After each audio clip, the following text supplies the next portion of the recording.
Wonderful. Our next act are members of a comedy troupe also called I Love Lezzie. They did a show here recently at the Rhino, and they're going to be at the studio downstairs at the end of March.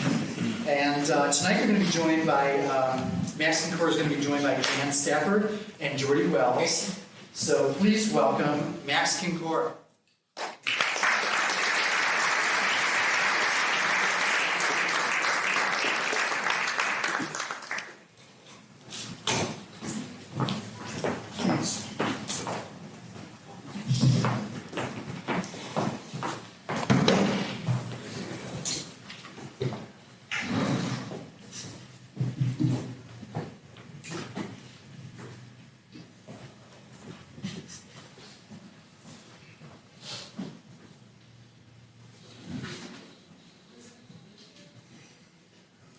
We'd like to welcome you to the City Parts and Hecklers Literary Series.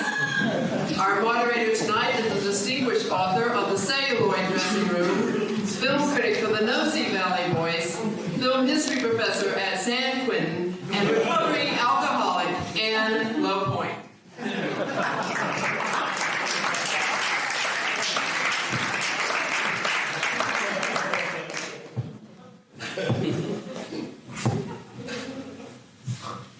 Tonight we are honored to have as our guest a screen legend. With over 100 films to her credit, she is more than a film star. She is a cultural icon. And she has just added author to her list of credits. Having just finished her autobiography, please welcome film legend and author of Boop This, Miss Betty Boop.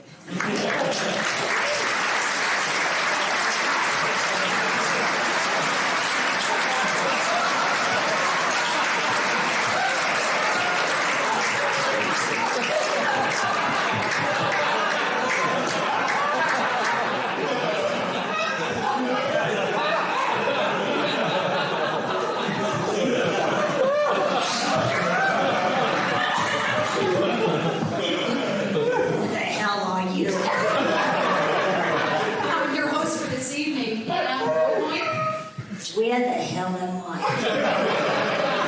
Where's my cigarettes? I'm sorry, Betty, but the fire marshal just says there can't be any smoking in the theater.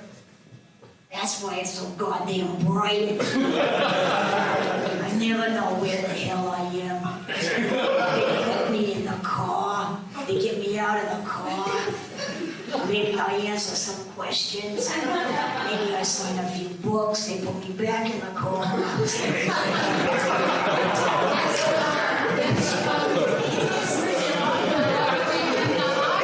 say it's pretty racy. God, what do you know from racy? You've never been stuck in a closet for 7 hours with Errol Flynn, 2 mink coats, and 20 ounces of cocaine.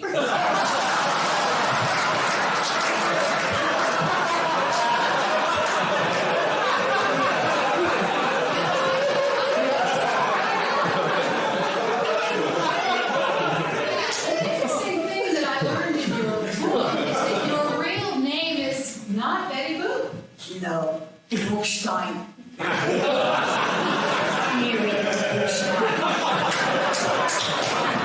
My friends call me Peggy.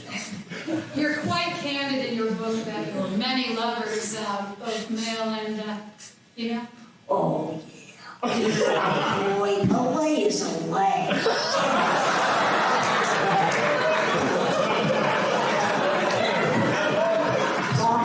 Very nice. Olive oil, also very.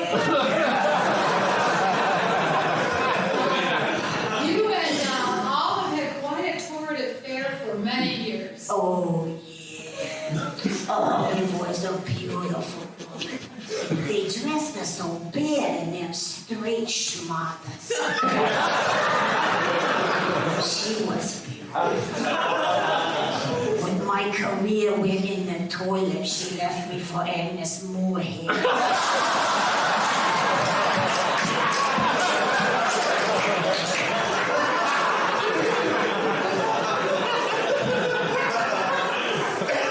Popeye had a nice nice wife out in Brentwood. Brutus, oh, what a queen he was. His boyfriend was a makeup artist for the studios.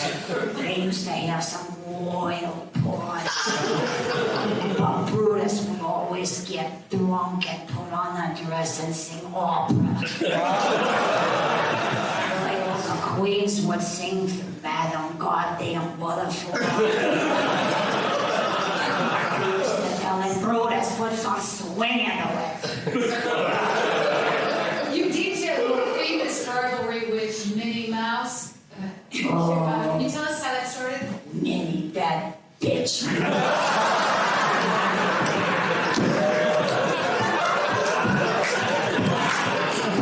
All started about 1942, I don't know, anyway, we're at a party, we're all drunked up. There's probably some reefer too. Minnie's there with her husband. She wasn't married to Vicky then. Frankly, I don't think there was ever really married buds. So she's there with her husband, one of the dwarfs. Snow White and the Seven. Sleazy or dope fiend or something.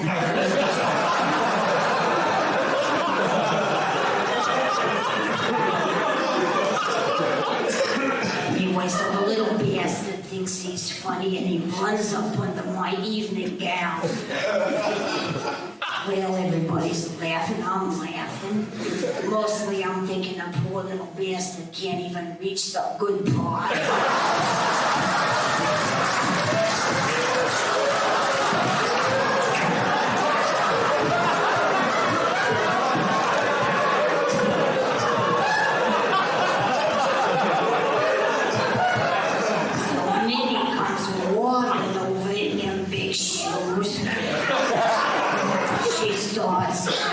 I'm making time with her husband, I'm trying to steal her husband. I said, Minnie, what would I want with your little husband?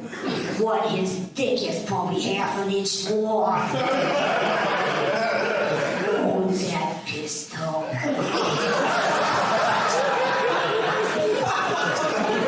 She hates me from then.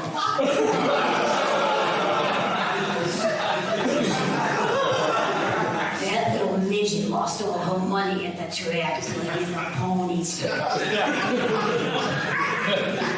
She ended up marrying one of the Duck nephews. Huey, Louie, Schmooey. They had a couple of kids. God, those were ugly.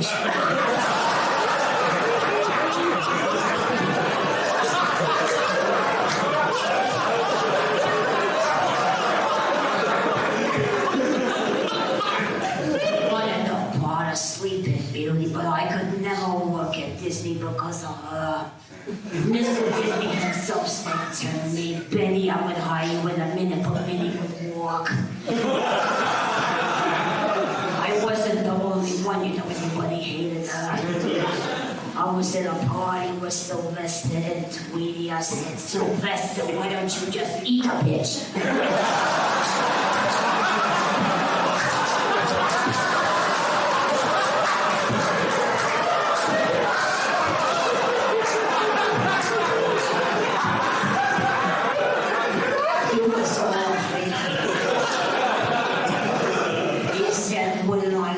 But I got kittens to feed. I would never work in this town.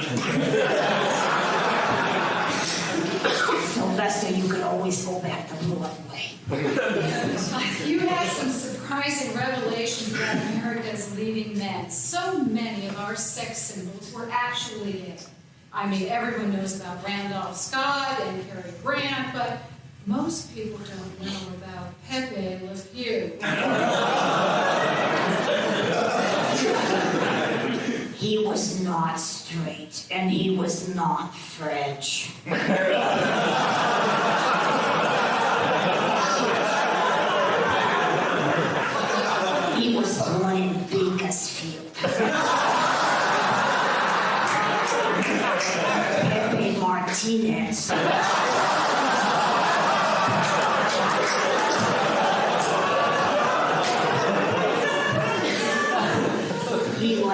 rough trade.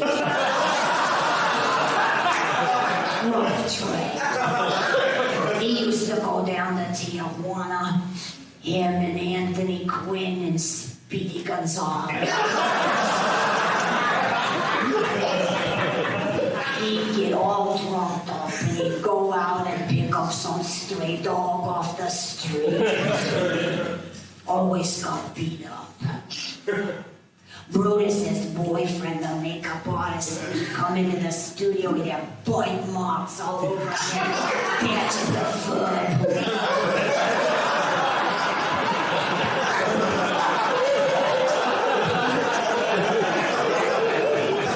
He'd be a mess. They'd have the blue hair.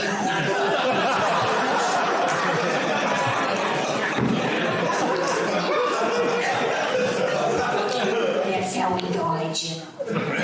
Yeah, he was drunk, staggering down the highway to Mexico. Got hit by a Buick.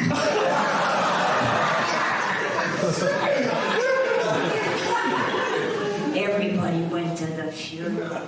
My God, you couldn't get into the church with a smell.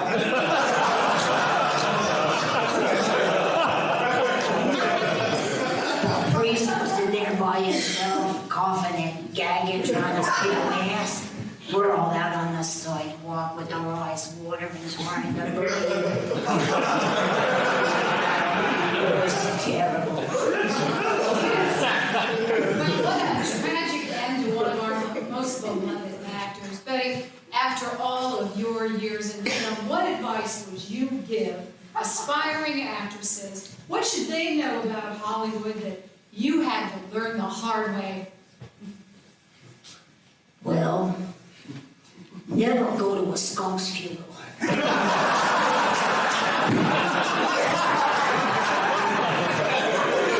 You cannot get that smell out of your